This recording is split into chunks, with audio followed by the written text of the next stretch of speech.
প্রিয় দর্শক, আপনারা দেখতে পাচ্ছেন এটা পুরুষ পটলের গাছ।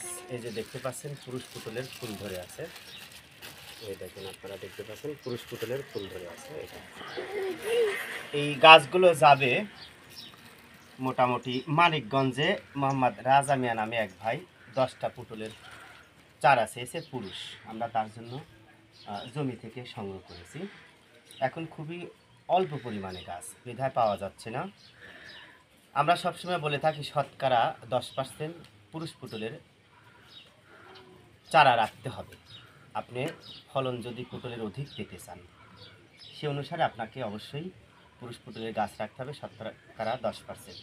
অনেকে নিজেরা পটলের চাষাবাদ করে না, নিজেরা চারা তৈরি করে না, অন্য জায়গা থেকে চারা সংগ্রহ করে আনে বিক্রি করে। এই সমস্ত ব্যক্তিবর্গ আনুপাতিক হারে পুরুষ পটলের চারা দেয় না সিরি পটলের চারার সাথে।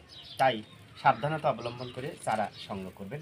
এই যে আমরা মোটামুটি এইগুলো আমরা তুলে এনেছি। এই দেখেন, আমরা এগুলো পাঠাবো। ওই ভাই চেয়েছে, দেখতে পাচ্ছেন।